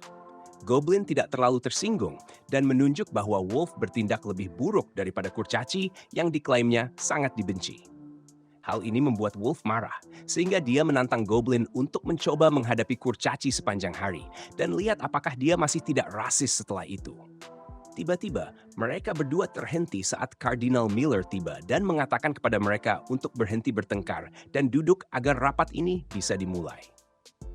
Setelah rapat dimulai, Miller meminta maaf karena memanggil mereka semua dengan pemberitahuan yang sangat mendadak. Dia ingin memulai rapat dengan meminta laporan dari setiap wilayah, namun tampaknya ada seseorang yang belum hadir. Namun, sebelum dia bisa mulai berbicara, seorang uskup lainnya tiba dan terjatuh di depan mereka. Tidak ada yang mengenal gadis ini, jadi Miller memperkenalkannya sebagai uskup baru dari kuil barat yang menggantikan Annette yang meninggalkan jabatannya. Mereka semua duduk dan Miller meminta para uskup untuk mulai memberikan laporan mereka, dimulai dengan Arya. Arya memperkenalkan dirinya sebagai pengganti Annette dan melaporkan bahwa tidak ada hal penting yang terjadi di wilayahnya. Kardinal menyebutkan bahwa dia mendengar Putri Charlotte baru-baru ini mewarisi tahta dan itu terdengar penting. Jadi Arya meminta maaf karena lupa menyebutkannya. Sementara Arya berusaha untuk tidak dipecat, Uskup Goblin Elton memotongnya dan mulai memberikan laporannya sendiri. Dia menyatakan bahwa wilayahnya baru-baru ini mengalami kedamaian. Jadi dia tidak punya banyak hal untuk dilaporkan. Selanjutnya, Wolf memberikan laporannya tentang wilayahnya.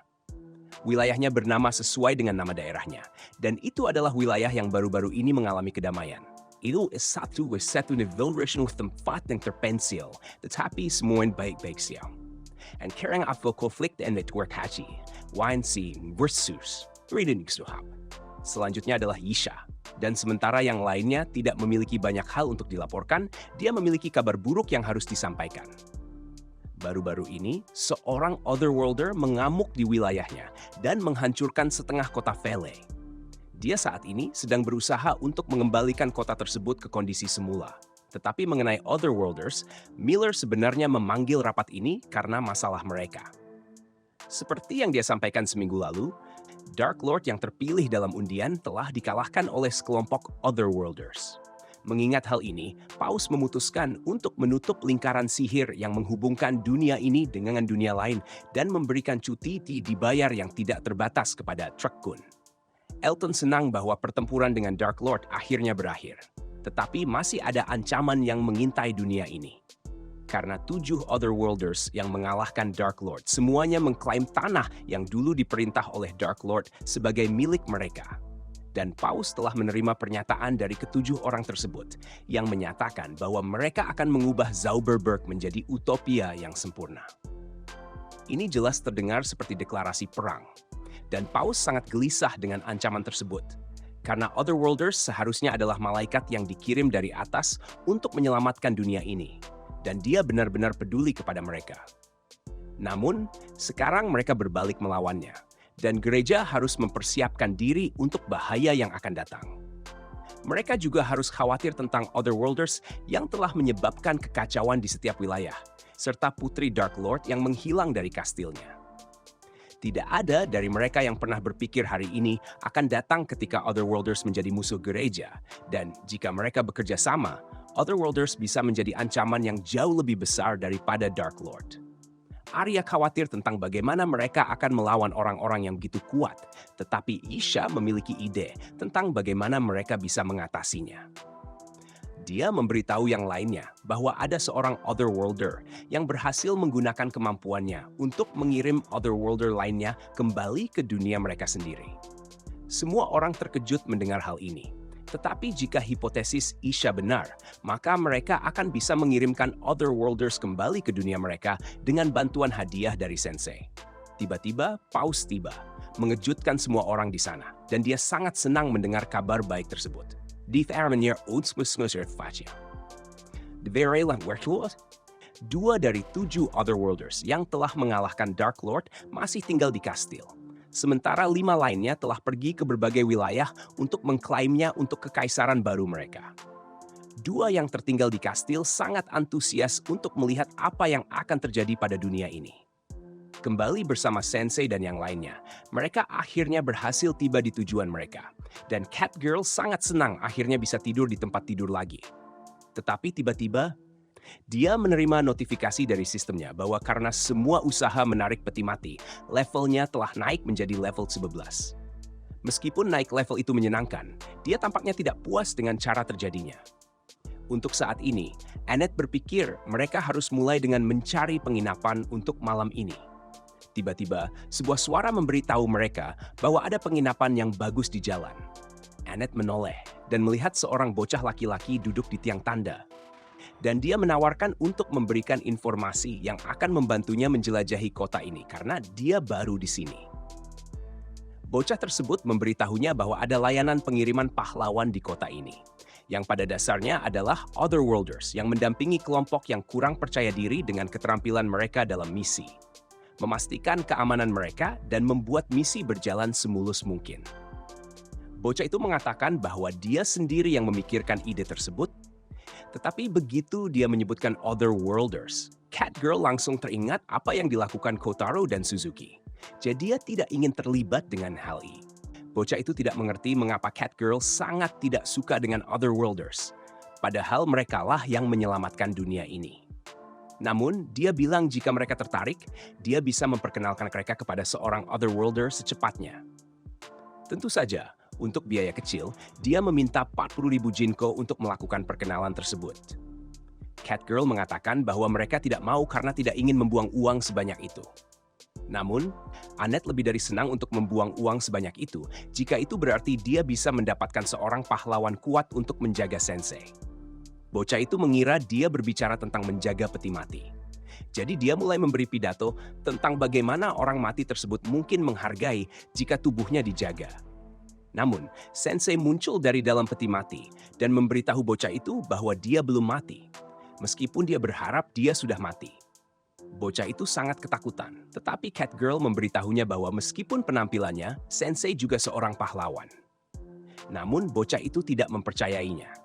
Dia dengan cepat mengambil uang dari Annette dan mengatakan bahwa dia akan membawa pahlawan tersebut ke penginapan mereka nanti malam. Meskipun Catgirl awalnya tidak setuju dengan ide tersebut, dia mengakui bahwa akan menyenangkan memiliki pahlawan kuat bergabung dengan kelompok mereka, karena berarti dia tidak perlu menjadi pahlawan dan tidak harus menarik peti mati lagi. Namun, sebenarnya Ed menikmati menarik peti mati. Malam itu, mereka semua menunggu di penginapan untuk kedatangan Nier, seperti yang dikatakan bocah itu.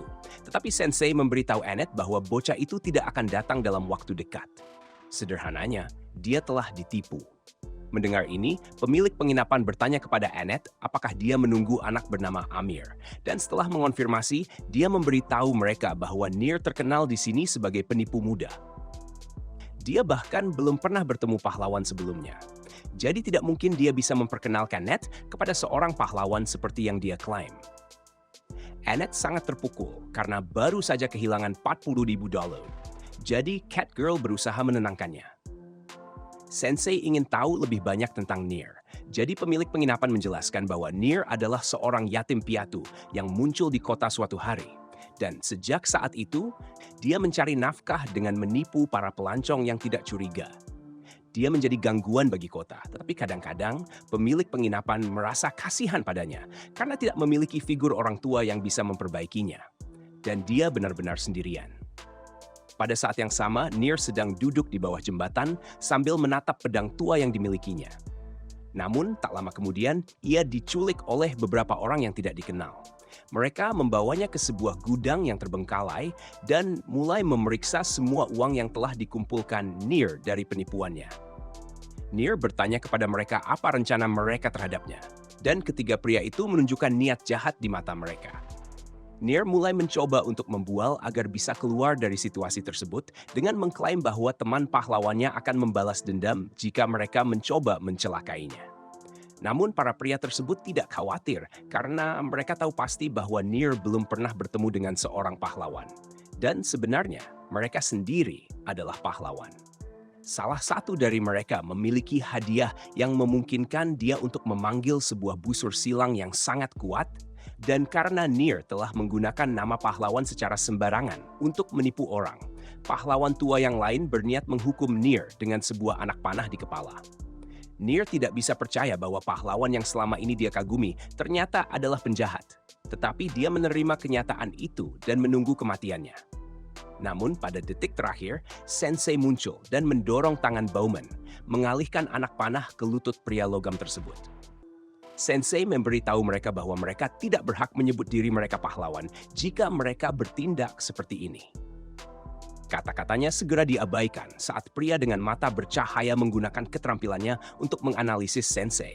Dan terkejutnya, dia menemukan bahwa Sensei juga seorang Otherworlder.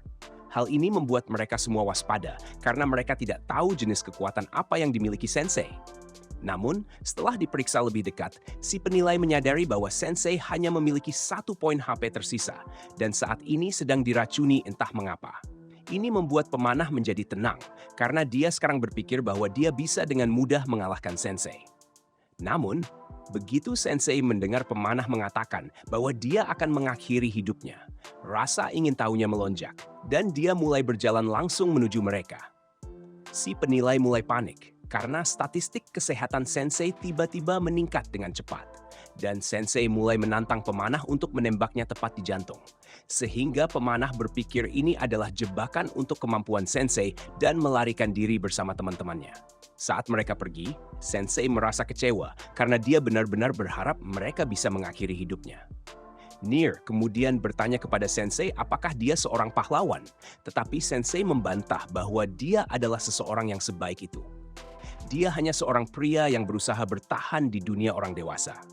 Orang dewasa seringkali bisa sangat kejam dan licik, tetapi Nier masih seorang anak, jadi dia pikir dia harus mencoba mempertahankan kepolosannya sedikit lebih lama sebelum dia benar-benar terjun ke dunia yang keras ini. Nier kemudian terpaksa meninggalkan Sensei dengan pemanah, tetapi Sensei tidak seburuk Otherworlders busuk tersebut. Sensei kemudian mulai pergi dan Nier merasa terinspirasi oleh pidatonya. Tetapi inspirasinya segera berubah menjadi kepanikan saat Sensei menghilang dari pandangan. Dan Nier menyadari bahwa Sensei lupa untuk membebaskannya, sehingga dia akan terjebak di sini sepanjang malam. Pagi berikutnya, Sensei dan yang lainnya sedang bersiap untuk meninggalkan kota dan melanjutkan perjalanan mereka. Namun, Catgirl memperhatikan bahwa Sensei tampaknya mengantuk. Jadi dia bertanya apakah Sensei mendapatkan tidur malam yang nyenyak. Sekarang, setelah Anna berpikir, dia teringat bahwa Sensei diam-diam pergi ke suatu tempat tadi malam tanpa memberitahu mereka kemana dia pergi. Jadi dia bertanya apakah Sensei menghabiskan malam dengan seorang wanita atau sesuatu. Sensei tidak mengatakan apa-apa selain bahwa malamnya penuh peristiwa dan Annette benar-benar menangis memikirkan kemungkinan bahwa wanita lain sudah mendapatkan Sensei sebelum dia. Namun, mereka terputus oleh Nier yang mengatakan bahwa mereka harus cepat agar semua orang bisa mulai berangkat. Begitu Catgirl mengenalinya, dia mulai berteriak meminta uang mereka kembali karena telah ditipu. Tetapi Nier bersikeras bahwa dia tidak pernah berbohong kepada mereka, karena dia memang telah membawa seorang pahlawan untuk bergabung dengan kelompok mereka. Dan dialah pahlawan itu, meskipun dia tidak terlalu kuat. Saat Sensei berjalan, keinginannya untuk menyerah semakin kuat. Dorongan itu begitu besar sampai membuat Nier, anak laki-laki itu, ketakutan. Dia berusaha mati-matian memberitahu teman-teman perjalanan mereka bahwa penulisnya sudah hampir menyerah. Mereka paham pesannya, tapi tetap bertindak seolah tidak ada apa-apa, karena mereka sudah kenal baik dengan orang itu. Bahkan Tama memanfaatkan tampilan heroic sensei untuk membuatnya menarik peti mati yang masih hidup. Setelah beberapa waktu, mereka tiba di kampung halaman Tama, Grun. Si gadis kucing sangat senang bisa kembali dan langsung maju berjanji untuk membawa semua orang masuk. Namun, bukannya disambut dengan kembang api seperti yang dia bayangkan, para penjaga setempat malah mengarahkan tombak mereka ke kelompok itu saat melihat Tama dan menjebloskan mereka semua ke dalam penjara. Entah kenapa, Tama dipisahkan dari yang lain, dan Nier mengira mereka di penjara karena gadis kucing itu. Dia berspekulasi mungkin Tama telah mencuri dari seorang bangsawan, tapi Annette meyakinkan bahwa Tama bukan pencuri. Sementara itu, Sensei tidur dengan menggunakan Melos sebagai bantal sampai dia terbangun dan bertanya kepada elf tersebut bagaimana orang-orang dieksekusi di dunia ini. Cleric menolak menjawab, karena dia tahu pria itu sedang berkhayal tentang cara-cara paling indah untuk terbakar. Tapi, Nier tahu mereka harus kabur, jadi dia mulai bekerja. Dalam hitungan detik, dia berhasil membuka kunci sel, dan Annette langsung mengingatkan bahwa ini bukanlah keterampilan seorang pahlawan yang berani. Di sisi lain, Sensei meletakkan tangan di bahu anak itu, dan Nier mengharapkan pujian besar dari penulis yang sedang depresi tersebut. Tapi alih-alih pujian, Sensei malah bertanya kenapa si cerewet ini ikut-ikutan. Sialnya bagi beberapa orang, dan beruntung bagi yang lain, para penjaga menyadari keributan di dalam sel, dan kali ini mereka mengikat para tahanan. Sensei bertanya apakah akan ada eksekusi keren yang langsung membuat salah satu prajurit ketakutan. Tak lama kemudian, mereka dibawa langsung ke hadapan Raja Siberian dari Kerajaan Grun. Di sampingnya, Menteri Briard menuduh para penyusup telah melakukan kejahatan serius dengan hukuman mati sebagai balasannya. Menurut Siberian, para penyusup ini telah menculik putri kerajaan, Matilda. Tiba-tiba, Matilda sendiri masuk ke ruang tahta dan sekali lagi memberitahu ayahnya bahwa dia tidak diculik. Dia sebenarnya sedang mengunjungi berbagai negara untuk menguji dan mengembangkan keterampilan bela dirinya, dan bertemu dengan orang-orang ini dalam perjalanannya. Dia bertanya pada Annette, apakah yang dia katakan benar? Dan si elf yang menyapa Tama dengan panggilan yang mulia membuat gadis kucing itu ketakutan. Meskipun sebenarnya Annette hanya putus asa untuk menghindari hukuman gantung. Bagaimanapun, Tama atau Matilda meminta ayahnya untuk membebaskan orang-orang yang tidak bersalah. Tapi sang raja menolak, yang justru membuat Sensei senang. Kecuali, tentu saja, jika putrinya bersumpah untuk tidak lagi bertingkah seperti anak kecil dan mulai bertindak sebagai anggota kerajaan yang sebenarnya, seperti ibunya, La Palma. Sang putri sempat berpikir untuk mengamuk, tapi melihat situasi teman-temannya, dia akhirnya menyerah dan berjanji untuk memperbaiki sikapnya. Ini berarti dia tidak bisa lagi berpetualang sembarangan. Jadi ini adalah perpisahan. Setelah itu, Matilda meninggalkan ruang tahta dan para tahanan dibebaskan. Kemudian, kelompok itu pergi ke sebuah penginapan untuk makan setelah menghabiskan beberapa jam di penjara, dan Nier membuktikan bahwa dia bukanlah si cerewet, kecuali saat berbohong, karena dia melahap daging seperti tidak ada hari esok. Bagaimanapun, dia tidak terbiasa makan sesuatu dengan kualitas seperti ini, jadi dia tidak bisa disalahkan. Sedangkan untuk Sensei, sang penulis malah semakin gila. Sensei menjadi semakin gila setelah kehilangan kesempatan untuk pergi ke guillotine, jadi dia beralih ke obat penenang. Nier mengatakan bahwa dia tidak tahu kalau Tama adalah seorang bangsawan di negara ini. Sementara Annette teringat saat-saat dia pernah bersikap kasar kepada si gadis kucing, yang membuatnya ketakutan ketika kemungkinan hukuman gantung muncul. Saat sedang menyajikan lebih banyak makanan kepada para pelancong, pelayan mendengar mereka berbicara tentang Matilda dan bertanya apakah mereka mengenalnya, karena namanya adalah Kojika, dan dia pernah menjadi pelayan putri di istana. Nier mengatakan bahwa mereka telah bepergian bersama sampai kemarin ketika raja menyeret gadis itu kembali ke kastil. Memanfaatkan kehadiran Kojika, Sensei berasumsi bahwa dia tahu apa yang terjadi antara Tama dan Siberian dan memintanya untuk menceritakan agar bisa dicatat dalam catatannya.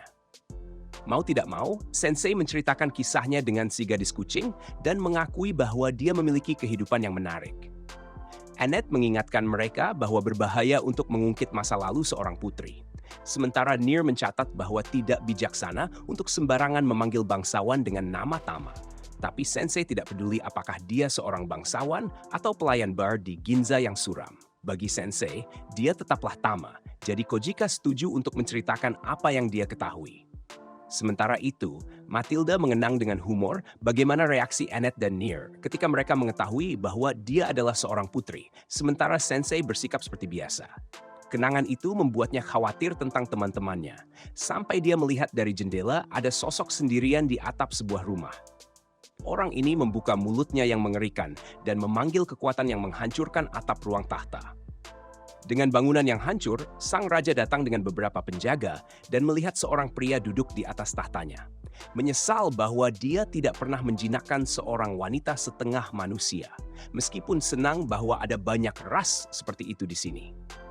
Namanya adalah Kaibara, salah satu pahlawan yang telah membunuh Raja Iblis dan menyelamatkan dunia. Meskipun sekarang dikenal sebagai malaikat jatuh dari nafsu makan. Siberian tahu betul bahwa ini adalah salah satu dari 7 malaikat jatuh, seperti yang diperingatkan oleh Gereja Dunia Helsahan. Jadi dia membayangkan makhluk ini tidak datang dengan niat baik. Dengan ragu, sang raja menanyakan yang sudah jelas, dan Kaibara mengumumkan bahwa dia datang untuk melahap seluruh bangsa. Para prajurit Grun langsung bersiap, berjanji untuk membuktikan mengapa mereka disebut sebagai bangsa prajurit. Namun, begitu mereka maju melawan musuh, malaikat jatuh dari nafsu makan menggunakan mulut terkutuknya untuk melahap para penjaga tanpa ampun. Dan dengan setiap gigitan yang diambil oleh mulut mengerikan itu, sang pria juga merasa kenyang. Seperti yang dia bayangkan, daging para demi itu berotot dan keras, sangat tidak enak untuk dimakan. Meskipun sering dianggap rakus, Kaibara sebenarnya pilih-pilih tentang apa yang dia makan. Dia tidak menginginkan daging keras dari seorang prajurit Grun, melainkan kelembutan seorang wanita muda demi. Marah, Siberian memerintahkan pasukannya untuk mundur, membuat Briard khawatir bahwa sang raja ingin bertarung sendirian. Sebagai raja bangsa ini, sang pemimpin mengumumkan bahwa dia tidak akan membiarkan malaikat nafsu makan meninggalkan tempat ini dengan hidup-hidup. Dengan level 56 dan memiliki kepalan binatang ilahi, Siberian yang dihormati maju menghadapi musuh. Kaibara menganggap konsep raja prajurit ini menarik dan ingin menguji apakah raja ini benar-benar layak dengan gelarnya atau tidak. Memanggil kemampuan kegelapan yang membuatnya dijuluki malaikat jatuh dari nafsu makan, sang makhluk yang berpindah menyerang Raja Grun dengan segala keganasannya. Namun, prajurit berpengalaman itu menghindari ancaman dengan keahlian luar biasa. Sebagai balasan, Siberian menggunakan kemampuan Thunder melalui teknik Wildcat Palm miliknya. Mengejek pemimpin bangsa ini, Kaibara berpura-pura terluka sebagai bentuk penghinaan. Tentu saja, kemampuan ini akan membunuh manusia biasa. Tapi Kaibara telah melahap golem yang membuat tubuhnya menjadi seperti armor. Sebagai respons, Siberian melepas gelangnya dan mengepalkan tinjunya untuk memanggil teknik pamungkasnya. Meskipun begitu, sang makhluk yang berpindah tidak menunjukkan rasa takut, sehingga Siberian langsung menyerang lawannya. Di saat yang sama, Tama muncul dan memanggil ayahnya. Kaibara dengan cepat menyadari bahwa dia berhadapan dengan seorang demi muda, dan sang putri mengenali pria itu sebagai sosok dari atap. Tama maju untuk bertarung, tapi ayahnya menyuruhnya mundur, mengatakan bahwa dia tidak bisa menggantikan Leon. Kojika pun menyebutkan bahwa Matilda memiliki saudara kembar yang akan mewarisi takhta, dan namanya adalah Leon. Penduduk Grun percaya bahwa peradaban mereka akan mencapai perdamaian dan kemakmuran di bawah pemerintahan Leon yang gagah berani, dan Matilda yang baik hati. Tapi, 10 tahun yang lalu, badai dahsyat melanda di malam hari. Saat kembali ke istana, Pangeran Leon dan Ratu Lapama menjadi korban tanah longsor. Dengan kematian mereka, sang raja menjadi tertutup dan depresi dalam waktu yang lama. Matilda melihat penderitaan ayahnya dan tidak tahu harus berbuat apa sampai akhirnya dia curhat kepada pelayan setianya, Kojika, yang memutuskan untuk menggantikan peran Leon sebagai pewaris prajurit yang selalu diinginkan sang raja. Namun, alih-alih menenangkan pikiran sang raja, keputusan ini justru membawa konflik antara ayah dan anak, dan konsekuensinya masih terasa hingga hari ini. Di tengah pertempuran, Siberian mengklaim bahwa kemampuan Matilda tidak ada gunanya, yang membuat gadis muda itu marah dan menyerang dengan sembarangan. Tanpa ampun, Kaibara meluncurkan mulutnya yang mengerikan ke arah gadis itu. Memaksa Siberian menyelamatkan putrinya dengan mengorbankan sebagian lengannya yang hancur oleh gigi tajam yang saling bertautan. Kaibara mengejek cinta seorang ayah terhadap putrinya, sambil menyesalkan bahwa Siberian tidak lagi bisa menggunakan teknik pamungkasnya tanpa lengan yang baru saja hilang. Malaikat dunia, Kojika, adalah satu-satunya yang bisa menyelamatkan sang putri. Sang malaikat memastikan untuk menekankan bahwa dia baru saja mengunyah anggota tubuh sang raja. Tama yang marah menyerang Kaibara lagi. Tetapi Briard dengan cepat meraih sang putri sebelum dia terbunuh dan melarikan diri bersamanya yang kini tak sadarkan diri. Kebetulan, saat mencapai tengah kota, sang menteri bertemu dengan para pengembara yang membawa pewaris takhta dan memperingatkan mereka bahwa seorang yang berpindah sedang menyerang Grun. Pada saat itu, sebuah ledakan terjadi, mengingatkan seluruh penduduk. Ketika semua orang melihat ke arah ledakan, debu mulai mengendap, memperlihatkan Raja Siberian yang terbelenggu dan berlutut di hadapan semua orang. Kaibara memperkenalkan dirinya sebagai raja baru di tanah ini dan mengumumkan bahwa dia tidak akan menjadi penguasa yang menindas, namun dia perlu memenuhi keinginannya untuk melahap daging demi yang tinggal di sini, terutama yang lemah. Seorang rakyat jelata melemparkan batu ke arah sang yang berpindah, tetapi dia menelan demi tersebut tanpa ampun, menyebabkan kepanikan di antara penduduk. Di sekitar kota, monster-monster menghalangi penduduk yang mencoba melarikan diri, sementara Sensei menulis kisahnya di buku catatannya. Tak lama kemudian, dia menggenggam tangan Tama dan menyadari bahwa dia adalah pahlawan dari sebuah tragedi. Namun, pahlawan yang ia cari tak akan pernah menerima tragedinya dengan pasrah begitu saja. Sehingga sang putri perlu bangun dan menunjukkan kelanjutan kisahnya. Dalam keadaan tak sadar, Matilda bermimpi tentang nasihat yang pernah ia terima dari Kojika, lalu terbangun di rumah teman lamanya ini dan panik saat mengetahui apa yang terjadi saat dia pingsan. Briard menjelaskan bahwa malaikat jatuh telah mengambil alih ibu kota dan menyandera ayahnya, membuatnya kembali marah dan kali ini mencegah sang menteri untuk mencoba mengendalikannya. Annette menyebutkan tragedi di Celah Klolon yang merenggut nyawa saudara dan ibu Tama. Menurutnya, tidak ada satupun warga yang tidak meneteskan air mata atas tragedi ini, membuktikan bahwa rakyat mencintai keluarga kerajaan di negeri ini. Dengan kata lain, jika mereka kehilangan Matilda juga, itu akan menjadi pukulan yang lebih berat bagi mereka. Oleh karena itu, Annette ingin Matilda tetap berada di luar masalah ini, karena dia tahu sebuah rahasia bersama Sensei untuk mengembalikan para yang berpindah ke tempat asal mereka. Matilda memahami situasinya dan membiarkan teman-temannya pergi. Kemudian, kelompok itu bertemu dengan dua ogre yang menjaga sebuah lorong di depan mereka. Sensei maju ke depan, siap menghadapi tantangan berikutnya. Sensei maju dan mengklaim kepada para monster bahwa dia dan rekan-rekannya datang untuk dimakan setelah dipindahkan oleh pidato raja.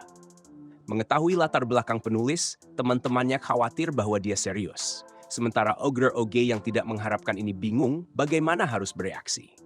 Dalam waktu singkat, ketiganya kembali berada di balik jeruji, dan Annette mulai mengeluh karena kebebasannya dirampas. Sensei mengakui bahwa kematian adalah hal yang baik, tetapi ini bukan saat yang tepat untuk itu. Kemudian, dia mengambil topi Nier, di mana dia menemukan klip yang harus digunakan anak laki-laki itu sekali lagi untuk menyelamatkan kelompok. Sementara itu, Menteri Briard tiba di kamar Matilda untuk menyajikan sup kepadanya, tetapi sang putri sudah melarikan diri melalui jendela.